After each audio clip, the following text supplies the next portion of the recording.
11 octobre 2025. À l'annonce du cessez-le-feu, la population de Gaza laisse éclater sa joie. Mais c'est une joie amère. C'est surtout celle d'avoir survécu à un génocide. Des experts de l'ONU l'affirment aujourd'hui. De l'autre côté du mur, la liesse aussi, surtout au moment du retour des otages israéliens vivants.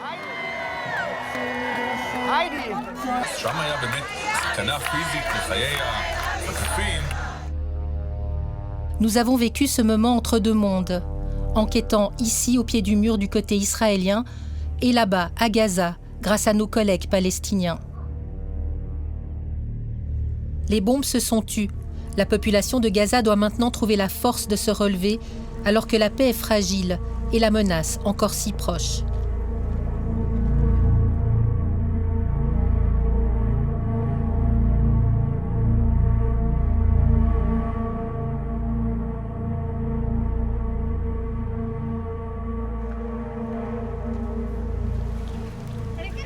Nous sommes à Shavedarom, en Israël, à une dizaine de kilomètres de la bande de Gaza.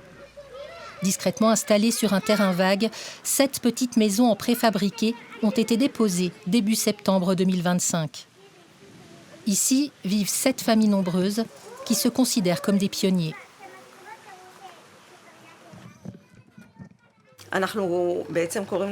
Nous appelons notre gouvernement à agir rapidement et à promouvoir la colonisation juive à Gaza. Nous attendons ici pour qu'ils comprennent que des gens très sérieux le souhaitent vraiment et y croient. Nous pensons que cela peut arriver à tout moment. C'est une caravane, un camion peut venir la charger et l'emmener à Gaza. Nous pouvons établir une colonie en une nuit.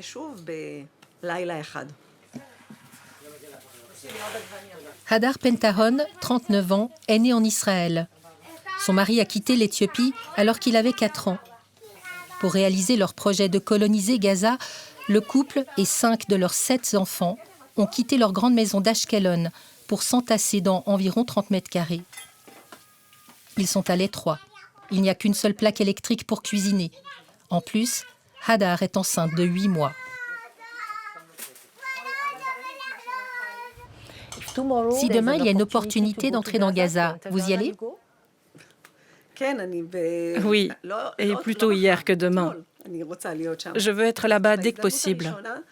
Mon sac d'accouchement est prêt et j'irai à l'hôpital depuis Gaza. Mais tout est détruit, il n'y a rien. Vous n'avez pas peur pour vos enfants et pour vous, enceinte ? Je n'ai vraiment pas peur d'abord parce que nos soldats sont là pour nous protéger. La sécurité est tellement grande là-bas qu'il n'y a rien à craindre. Et je pense aussi que lorsque les Arabes verront les Juifs arriver, ils partiront d'eux-mêmes. Ils comprendront que lorsque nous aurons pris le contrôle, tout espoir est perdu. Lorsque Gaza reviendra entre nos mains, parce qu'elle nous appartient, je crois que nous aurons la protection de Dieu. C'est pourquoi je n'ai pas peur ni pour moi, ni pour mes enfants.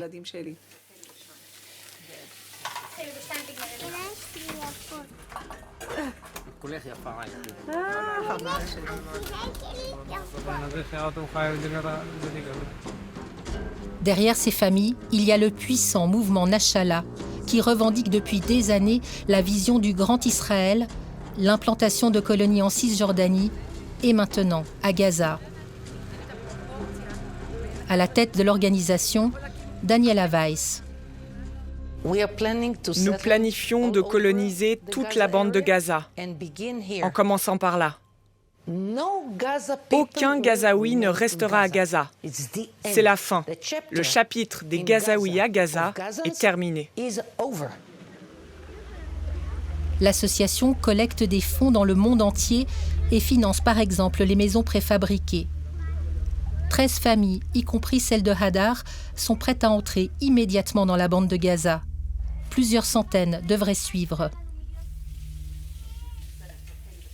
Et que faites-vous avec la population palestinienne qui vit là-bas ? Ils disent aussi que c'est leur propre terre. Ils ont 21 autres pays. Ils peuvent aller vivre où ils veulent. Ils ne sont pas d'ici. Ils viennent d'ailleurs. Certains viennent de Jordanie, d'autres d'Arabie Saoudite ou d'Égypte. Qu'ils retournent d'où ils viennent. Ils ont beaucoup d'endroits où vivre.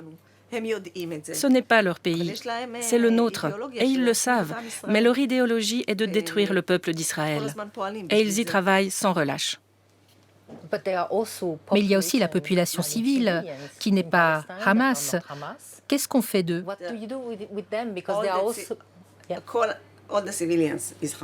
Tous les civils sont Hamas. Il n'y a pas de civils innocents à Gaza. Tous les civils de Gaza sont directement ou indirectement liés au terrorisme. Et les enfants? Ils ne peuvent pas être Hamas. Vous avez 7 enfants, qu'en pensez-vous? Les Arabes éduquent leurs enfants dès leur plus jeune âge à devenir des martyrs du djihad pour s'attaquer aux Juifs. Tu seras un héros si tu tues un Juif.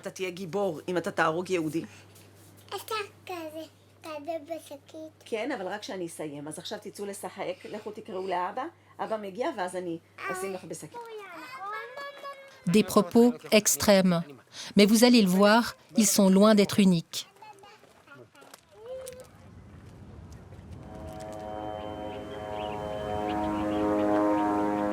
Les bombes se sont tues depuis quelques jours. Il ne reste que le bruit obsédant des drones. Malgré le cessez-le-feu, Israël continue d'interdire aux journalistes d'entrer de manière indépendante dans la bande de Gaza. Nous sommes cantonnés du côté israélien, mais avec une longue focale, notre caméra distingue clairement les ravages de l'autre côté du mur. On n'est pas les seuls à regarder. Ce couple vient du Negev, une autre région au sud d'Israël. Vous regardiez Gaza? Non, mes jumelles sont pour les oiseaux. Pour les oiseaux? Vous regardiez Gaza? Que pensez-vous de ce que vous voyez? Je viens ici pour la première fois. Je suis résidente d'Israël. J'habite ici depuis très longtemps, j'ai 50 ans et c'est la première fois que je vois à quel point Gaza est proche de nous. Je suis choquée par cette proximité avec eux. Nous sommes si proches d'eux. Nos soldats n'avaient pas d'autre choix que de procéder à ces destructions car les terroristes se cachaient dans les maisons et utilisaient les gens comme boucliers humains. Alors, comment faire autrement? Nous sommes dans une situation où nous devons constamment justifier nos actions. Finalement, elles relèvent simplement de notre droit fondamental à nous défendre. Pourtant, aux yeux du monde, c'est toujours nous qui sommes fautifs, présentés comme les méchants, accusés de commettre un génocide, d'être des occupants. Vous croyez que la paix peut durer? Je serais très, très heureuse si la paix était possible avec eux, mais ce n'est pas le cas. La paix, personne n'y croit vraiment. C'est l'avis de quasiment chaque Israélien que nous avons rencontré lors de notre tournage au pied du mur de Gaza.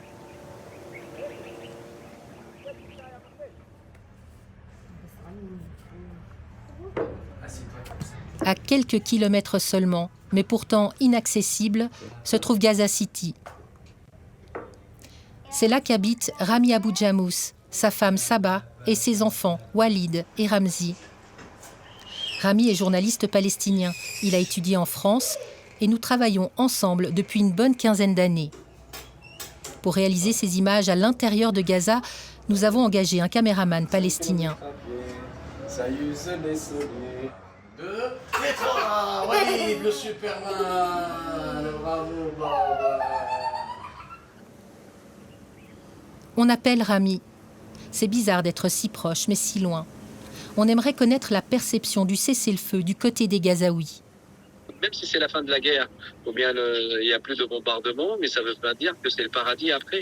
Mais il y a toujours la peur, il y a toujours la prudence, il y a toujours la panique, il y a toujours l'instabilité. Et surtout l'instabilité, moi j'insiste, parce que c'est quelque chose de psychologique, de très grave, de vivre dans cette instabilité. Parce que les Israéliens, ils vont reprendre la guerre. Est-ce qu'on va avoir à manger? Est-ce que là, il y a de la nourriture? Est-ce que faire des réserves? Des deux côtés du mur, on n'y croit pas trop à la paix. Il faut dire que début septembre, il y a quelques semaines seulement, l'objectif affiché du gouvernement israélien était encore d'évacuer et de récupérer le nord de la bande de Gaza.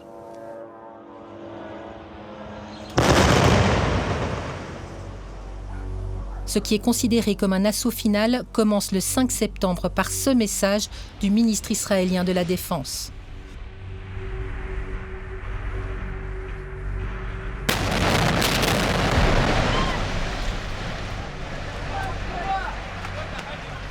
Le 8 septembre, le Premier ministre israélien Netanyahou renforce la menace. שמתארגנים עכשיו ומתכנסים לתוך העיר עזה. ולכן אני אומר לתושבי עזה, אני מנצל את ההזדמנות הזאת ותקשיבו לי טוב. ראו, הוזהרתם. צאו משם.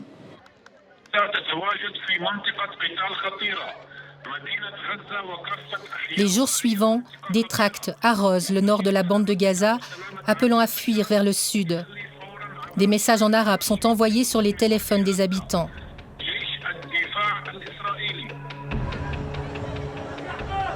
Lorsqu'un immeuble est visé en particulier, il n'y a souvent que très peu de temps, parfois juste 15-20 minutes entre l'avertissement et les bombardements. C'est la panique.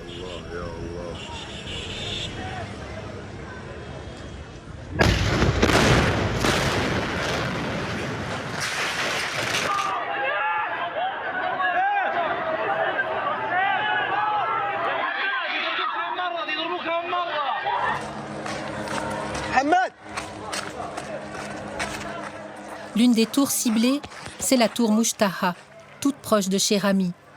Il nous prévient par message vocal. C'est pas la tour le problème, c'est-à-dire il y a des centaines de tentes, il y a des milliers de personnes qui sont autour, qui sont venues s'installer. Donc les dégâts vont être au minimum aux alentours de d'1 kilomètre.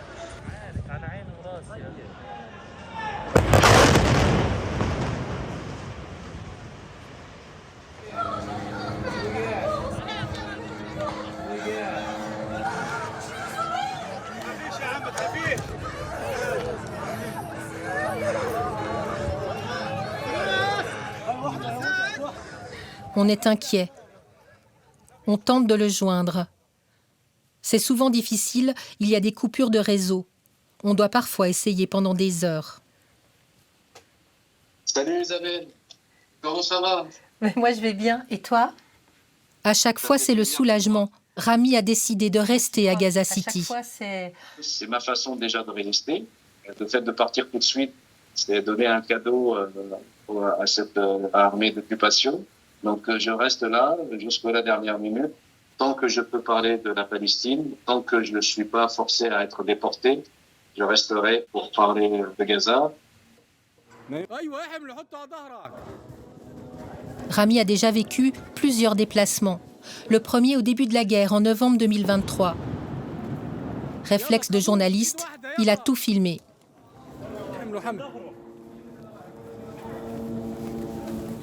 Ça va, Baba? Dido? Baba? Maman. Yalla, maman, on va chercher maman. Rami emmène sa famille et tous ses voisins.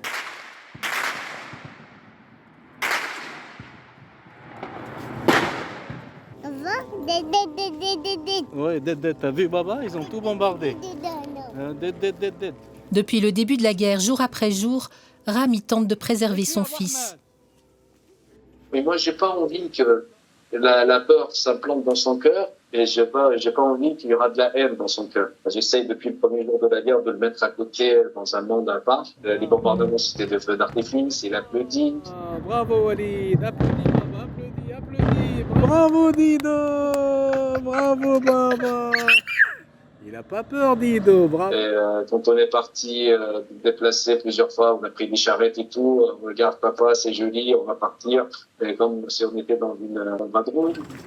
Montre-moi le cheval, elle est où le cheval? Elle est là, bravo Walid.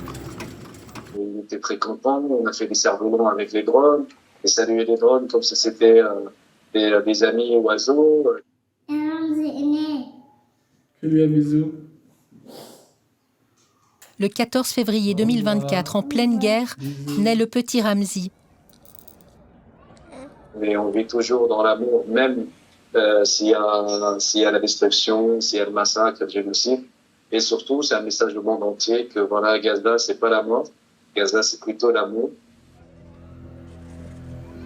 Un petit miracle au milieu d'une bande de Gaza détruite à 80%, où des centaines de milliers de personnes vivent sous tente, où chaque famille a perdu l'un des siens. C'est le cas de Jibril al-Ajrami. Les bombardements de l'armée israélienne ont tué son père, sa mère, sa femme et l'un de ses frères. Sa maison a été détruite, il vit sous tente avec ses 4 enfants, ceux de son frère décédé, sa belle-sœur, une vieille tante et un oncle blessé. Nous avons demandé à un caméraman palestinien de suivre toute la famille dans son déplacement vers le sud. La menace de bombardement est si forte que Jibril a décidé de partir tout de suite. On attend la voiture pour se déplacer. Ils sont partis à 5 heures du matin, mais ils ne sont pas encore là à cause des embouteillages. La situation ici est très dangereuse. Il faut partir de toute urgence parce qu'il y a eu des tracts et des messages vocaux d'avertissement. Mais partir, ce n'est pas si simple. Il faut tout organiser. Négocier le trajet en voiture que Jibril va finalement payer $1000. Et puis il faut trouver un emplacement où aller, avec cette famille nombreuse. Et tout emmener car là où ils vont, il n'y aura rien. C'est la 6e fois qu'ils sont déplacés en 2 ans. Ils n'ont pu rester que 4 mois près du port de Gaza City. Tout repose sur les épaules de Jibril. Il est le seul homme valide encore en vie dans cette famille. Tous les jours, la fatigue, la souffrance. On a monté et démonté la tente plus de 100 fois. On en a marre, je vous le jure, on en a marre. Aucun pays européen ne bouge, personne ne bouge. On est en train de mourir lentement. Personne ne nous écoute, personne ne dit rien. À qui faut-il s'adresser ? Je vous jure, à force de la monter et de la démonter, la tente ne tient plus. Qui va nous aider ? Mon Dieu, c'est quoi la solution ? Il y a un ultime abri que Jibril va démonter au dernier moment.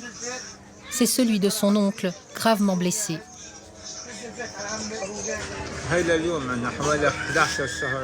Ça fait 11 mois que j'ai des broches dans la jambe, depuis le 3 octobre.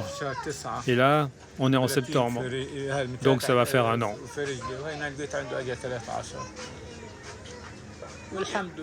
Qu'est-ce que vous espérez? J'espère que nous soyons réunis à nouveau. Et j'espère que la guerre va finir.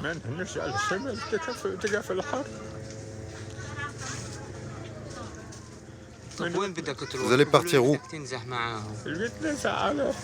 Je vais me déplacer au village d'Aizawaïda.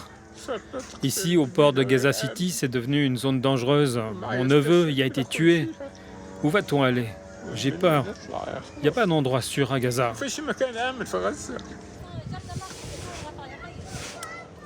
Dans ce chaos, chacun se raccroche à ce qu'il peut.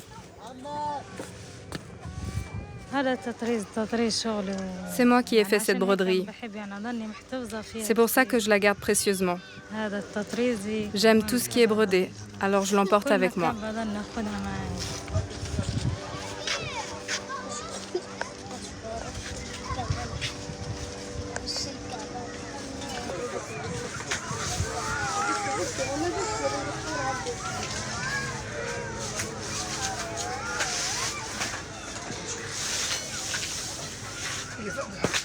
La voiture se fait attendre, mais dès qu'elle sera là, il faudra partir au plus vite. Tout le monde doit être prêt.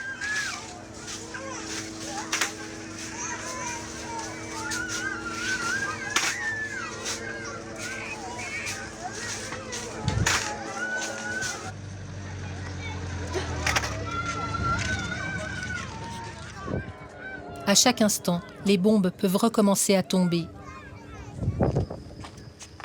Enfin, la voiture arrive.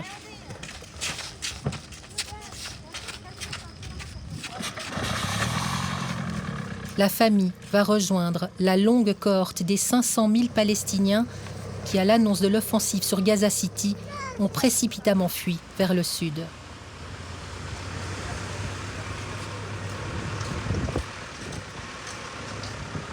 Djibril a trouvé un emplacement à Al-Zawaïda, à moins de 20 km. Il leur faudra des heures pour arriver à destination.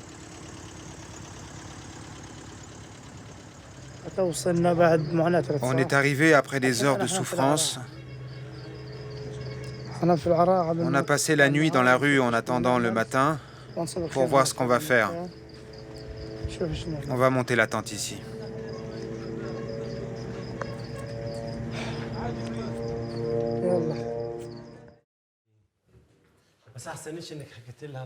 Au même moment, depuis Genève, Fadel Aloutol et presque toute sa famille a vécu à distance la fuite précipitée de la fille aînée, Assil, qui a dû abandonner Gaza City à pied avec ses 2 enfants pour rejoindre des proches un peu plus au sud. Les jours les déplacés, je n'étais pas à dormir. Aucune nouvelle de elle, je ne sais pas elle est où, elle est arrivée où. Et comme j'ai reçu les vidéos, comment elle est déplacée, elle a filmé, tout ça, j'ai tombé malade. J'ai tombé malade. J'ai dit, pourquoi ça? Pourquoi ça? Pourquoi ça? Réfugiée à Genève en mars 2025, toute la famille vit au rythme des appels quotidiens avec Gaza.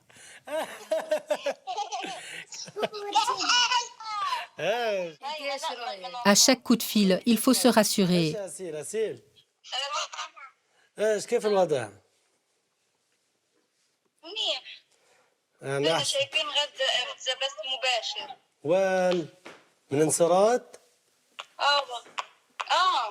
ليش؟ في قصة قصفة والدخنة طالعة كتير بسكتوش لا ليل ولا نهار في الليل بتكون حمرة ضاوية كأنها جاية بكهرباء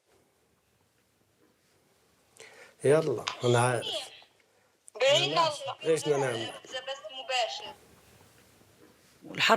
La guerre nous a séparés. C'est très dur à vivre.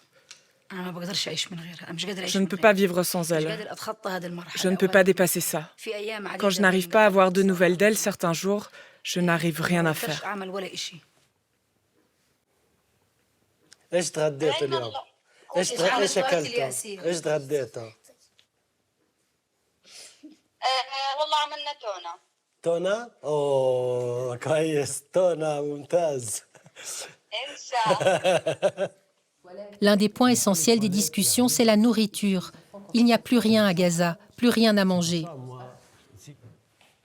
Ma fille, elle a perdu 21 kilos à cause du blocus de Gaza. 21 kilos comme elle était à Gaza, 21 kilos. Vous avez imaginé, elle a tombé malade.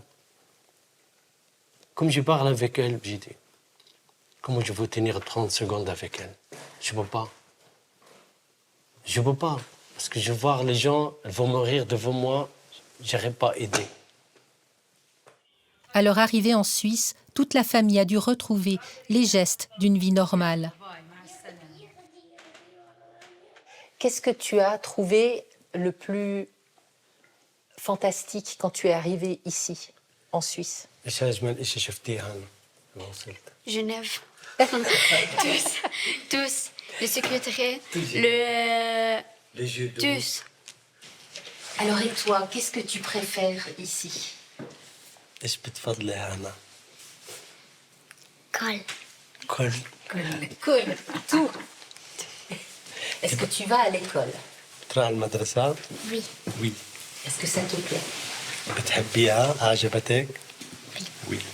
La petite Iman ne savait pas que l'eau peut couler des robinets. Le premier jour, on est arrivé ici, même mon petite fille, elle a vu de l'eau, ça collait de le robinet, elle a dit « Ah, maman, il faut amener les bidons de l'eau avant le couper, pour remplir les bidons de l'eau. » Les enfants, ils ne connaissent pas les fruits. Mon petite fille, ça, c'est les 4 ans, elle ne connaît pas les bananes, les pommes, elle ne connaît pas.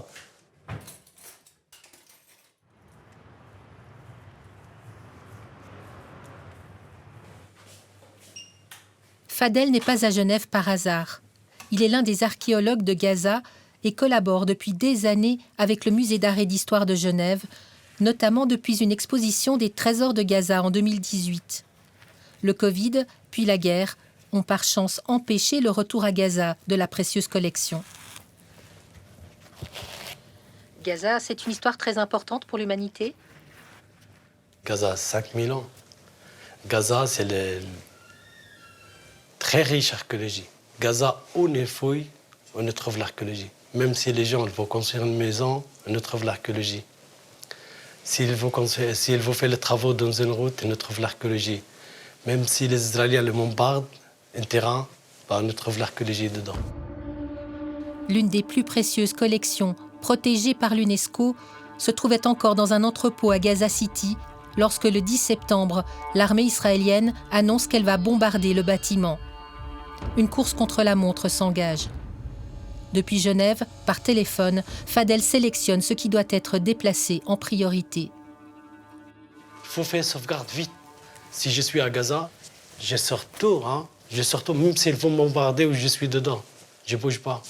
Parce que, de toute façon, comme je suis là, ou le bombarder là-bas, je sens les roquettes et les tomber de mon cœur. C'est la même chose.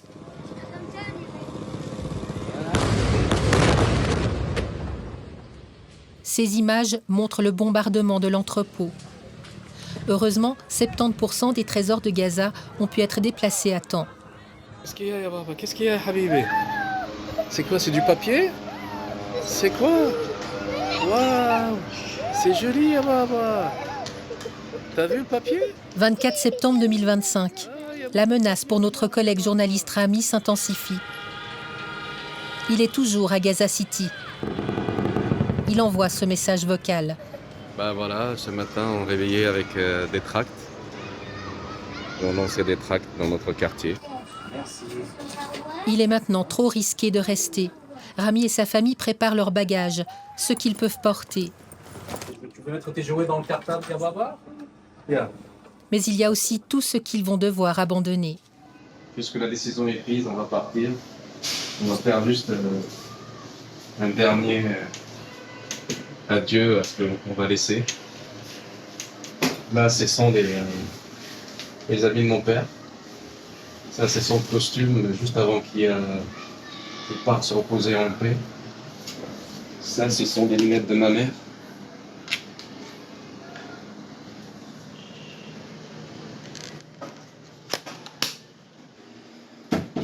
Là, ce sont les albums photos.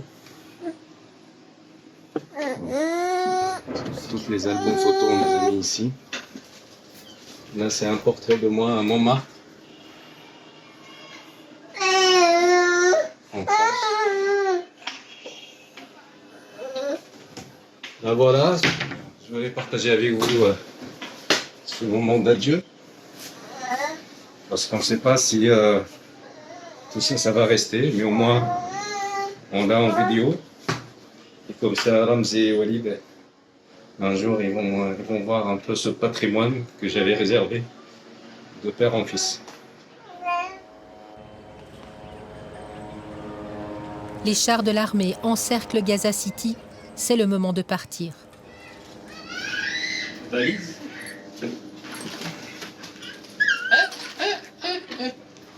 Yalla, papa. 1, 2. Et 3. Walid, yalla, prends ton cartable, yalla. Yalla. Viens. Polo. Tu vas où, ya Baba? Ça va? Viens.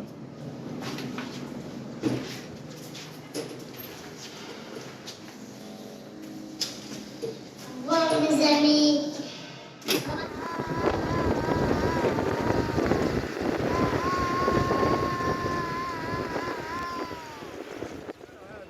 Du 5 septembre au 10 octobre 2025, le nord de la bande de Gaza a subi la plus brutale offensive en 2 ans. Bombardements et famine ont été utilisés pour accélérer le déplacement de la population.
Je déclare que la France reconnaît aujourd'hui l'État de Palestine. La communauté internationale commence à se réveiller. En plus de la France, le Portugal, le Royaume-Uni, l'Australie et le Canada reconnaissent également l'État de Palestine. Un geste surtout symbolique, car il ne change rien sur le terrain. Loin des couloirs feutrés de l'ONU, voilà ce qui se passe le même jour à Gaza. C'est bien, c'est vraiment bien de reconnaître un État palestinien. C'est trop tard pour la population, pour la Palestine. Ils savent qu'on est en train de mourir. Ils savent qu'on est sous génocide. Et ils savent qu'on est en train d'être déportés. On te reconnaît avant de partir. Tu peux partir tranquille, mais on ne fait rien pour arrêter ta mort. Je peux vous dire que la population palestinienne à Gaza est noyée dans la souffrance.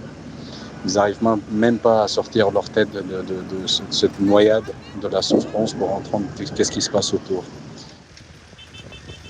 Big day, a beautiful day, potentially one of the great days ever in civilization. Quelques jours plus tard, le président américain use de toute son influence pour arracher au Premier ministre israélien Netanyahou et au Hamas un accord sur une énième version du même plan de paix. Les pays arabes et l'Europe mettent aussi la pression. La signature intervient en Égypte le 9 octobre 2025. Le plan se développe en 3 phases. Phase 1, libération des otages israéliens et des détenus palestiniens. Entrée massive d'aide humanitaire. Phase 2, démilitarisation du Hamas. Phase 3, gouvernance internationale temporaire. La population de Gaza, ils savent très bien que là, ce qui s'est passé, ou bien ce plan-là, c'est une nouvelle forme de colonialisation avec ce projet-là.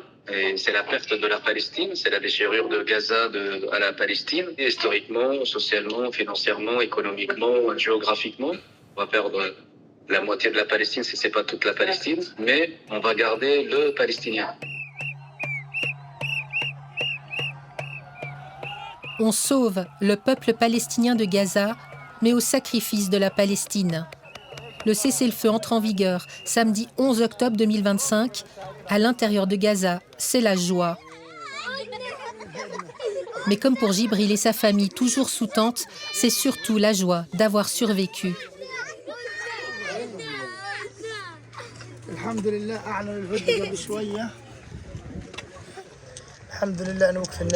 Merci mon Dieu, le sang s'est arrêté de couler.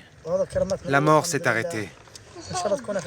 J'espère que ça va être la dernière guerre dans la bande de Gaza.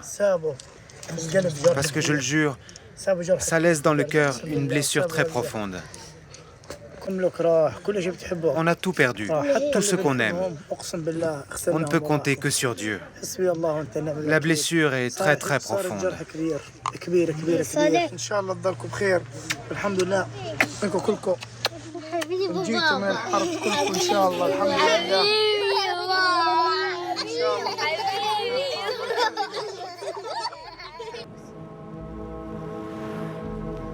Nous sommes sur place en Israël pour la première phase du plan, la libération des 20 otages israéliens vivants, retenus depuis 2 ans dans la bande de Gaza.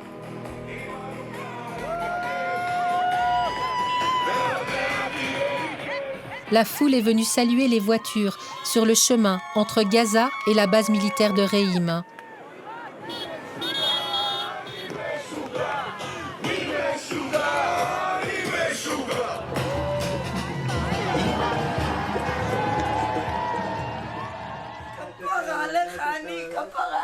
Ces images sont tournées et diffusées par l'armée israélienne.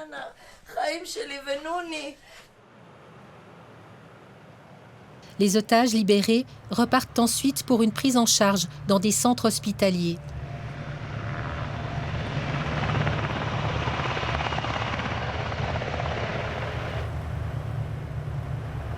Parallèlement, près de 2000 détenus palestiniens sont libérés des prisons israéliennes. 1700 sont conduits directement à Gaza par l'entrée de Kerem Shalom. Nous sommes la seule équipe de télévision à capturer ce moment. Mais la police nous a repérés. Après un contrôle d'identité, ils nous demandent fermement de quitter les lieux.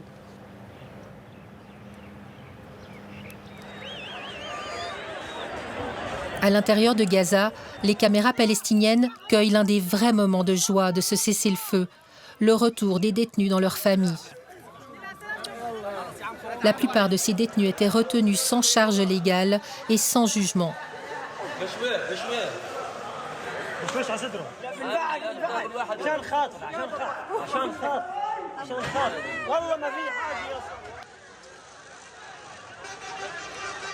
Dans la première phase du plan de paix, il est clairement dit que l'aide humanitaire doit affluer massivement pour freiner la famine. Il y a urgence, les Gazaouis meurent de faim.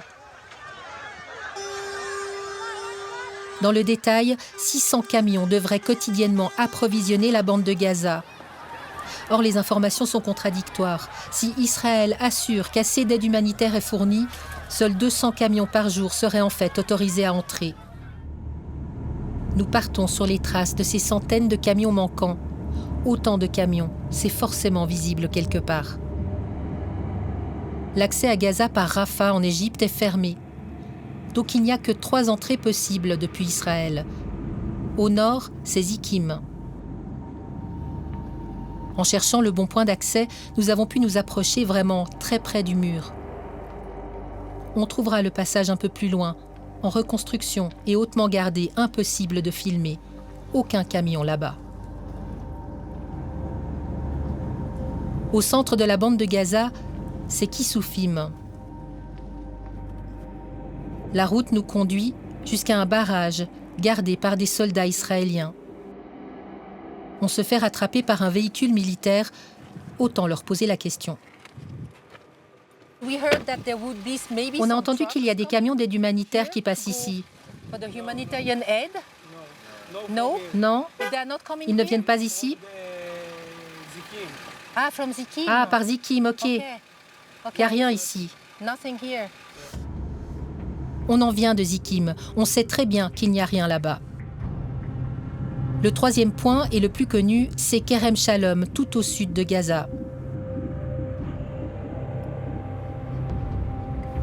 Là, il y a bien des camions. On les voit passer au scanner, un par un processus très lent. Nous avons décompté une vingtaine de camions environ. On se faufile encore plus loin, on est juste au pied du mur. On les voit entrer dans Gaza, une image rarement vue.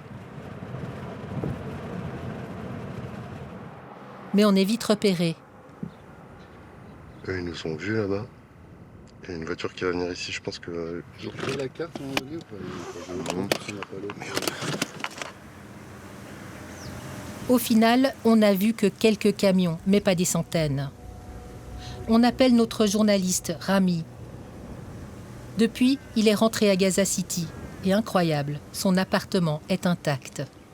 On entend qu'il y a de l'aide humanitaire qui rentre, et en même temps, on a le sentiment que ça bloque beaucoup autour de la bande de Gaza. Quelle est la situation? Est-ce qu'il y a plus de nourriture qui est passée?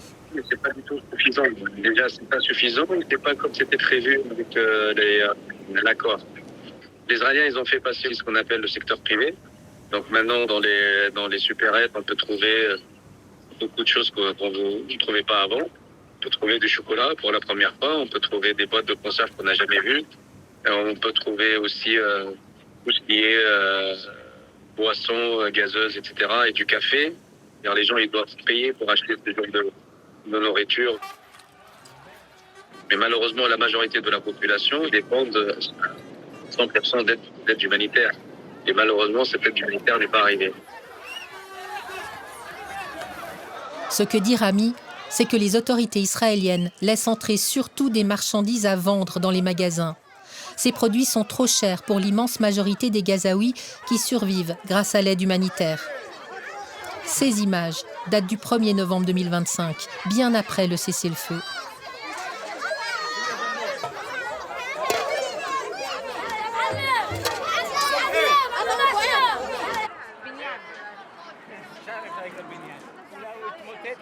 À seulement quelques kilomètres, de l'autre côté du mur, des familles israéliennes viennent pique-niquer sur ce promontoire avec vue imprenable sur la bande de Gaza.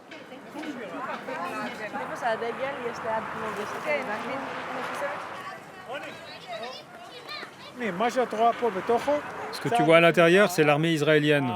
Tu vois le véhicule qui roule vers nous? Oui. C'est un véhicule de l'armée israélienne. Il y a 2 ans, ce lieu n'était qu'un rocher. Il a été aménagé pendant la guerre. Il offre maintenant un écran géant et des audios pour touristes. Il y a même des jumelles où l'on introduit une pièce. Vous voulez voir Gaza? Oui. Que pensez-vous de la paix? La paix? Merde à la paix. Je rigole. Dites-nous ce que vous pensez. Nous sommes intéressés par toutes les opinions. Je ne pense pas que nous ferons la paix avec eux. Pourquoi? Parce que ce sont des terroristes. Vous pensez que la paix va continuer? Je pense que nous ne pouvons pas faire la paix avec eux. Ils ne veulent pas la paix. Ils veulent nous tuer. Ils veulent être ici, maintenant. Ils veulent vivre ici, dans cet endroit. Ils ne veulent pas être là-bas. La raison de la guerre, c'est le territoire. Ils veulent notre terre, ils ne croient pas en Israël, ils croient en la Palestine. Ils pensent qu'ici, c'est la Palestine. Ils vont recommencer, ils l'ont dit. Que pouvons-nous faire? Aller en Suisse? Mais il y a beaucoup de musulmans en Europe. Dans la foule, un franco-israélien. Il appelle à la vigilance, mais avec nuance. On ne peut pas vivre constamment en guerre, c'est pas possible. La population a souffert, on est tout à fait d'accord, la population a souffert, mais maintenant, il faut penser à la paix. Il faut penser à la paix. Beaucoup de Palestiniens venaient travailler à Sderot, là où nous sommes, et ils étaient très heureux. Ils gagnaient de l'argent pour leur famille. Alors, est-ce qu'on reprend cette situation? Est-ce que les Palestiniens pourront revenir travailler? Dans l'avenir, oui. Dans l'avenir, oui, et je le souhaite. Même si la paix devait parvenir à s'installer, la vie ne reprendra pas de la même manière si l'on est à Gaza ou en Israël. Salut les amis, toujours vivants. Je ne vais pas vous parler des chiffres et des statistiques, mais plutôt un peu l'état d'esprit des gens après ces 2 ans de génocide ou bien de nettoyage ethnique qu'on est en train de vivre. Malheureusement, on a subi les pires guerres. Et j'ai dit les pires guerres au pluriel parce que c'est pas que une guerre d'arsenal militaire, de bombardements, de massacres, des tueries, des israéleries, mais plutôt aussi de la guerre psychologique, la guerre de la famine, la guerre de l'instabilité, la guerre de déplacement. Et malheureusement, tout ça, ça a changé notre société. Et ça va prendre beaucoup de temps pour que ça va se rétablir. Surtout pour notre jeunesse, pour notre enfance, les enfants et les jeunes qui ont grandi pendant ces 2 ans dans la guerre. Qu'est-ce que tu fais là-bas? Des olives, tu récoltes les olives. Bravo. Je donne l'exemple de mon fils Walid. Quand la guerre a commencé, il avait 2 ans, aujourd'hui il a 4 ans. J'avais beaucoup de projets, beaucoup de rêves pour Walid. Mais malheureusement, Walid a grandi 2 ans sous les mensonges. Les mensonges pour sa protection, les mensonges pour qu'il ne sente rien, qu'il reste un peu normal dans sa tête, pour qu'il vit comme n'importe quel enfant dans le monde.